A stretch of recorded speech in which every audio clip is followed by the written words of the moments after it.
पिछले साल नवंबर की ही बात है।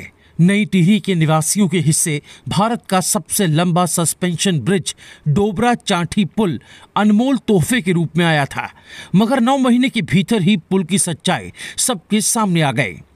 उद्घाटन को साल भर भी नहीं हुआ और डोबरा चांठी पुल पर बिछी मास्टिक के जोड़ों पर दरारें पड़ने लगी। ऐसे में निर्माणदायी गुप्ता कंपनी सवालों के घेरे में आ चुकी है और स्थानीय लोगों ने इस मामले की जांच कराने की मांग की है।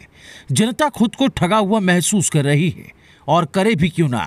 ये टिहरी की जनता की उम्मीदों का जो पुल है, 15 साल से इस पुल के निर्माण को लेकर टिहरी की जनता ने लंबी लड़ाई लड़ी है। 15 साल के बाद इस पुल ने आकार लिया है। ये पुल टिहरी की जनता का संघर्ष है।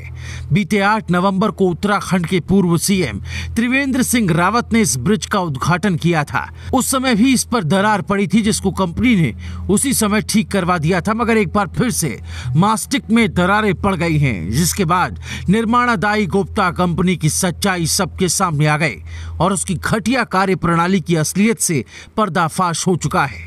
साल भर के भीतर ही सस्पेंशन ब्रिज के ऊपर मास्टिक के जोड़ों में दरारें पड़ने से जनता के अंदर आक्रोश साफ तौर पर दिखाई दे रहा है।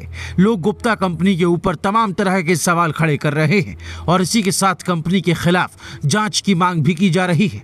निर्माण कार्य में घटिया माल इस्तेमाल करना ऐसी कंपनियों की पुरानी आदत है।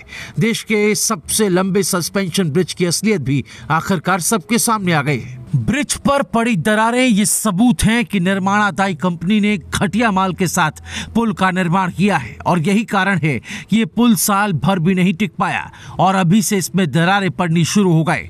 प्रतापनगर के लोगों ने मांग की है कि गुप्ता कंपनी के खिलाफ जांच होनी चाहिए।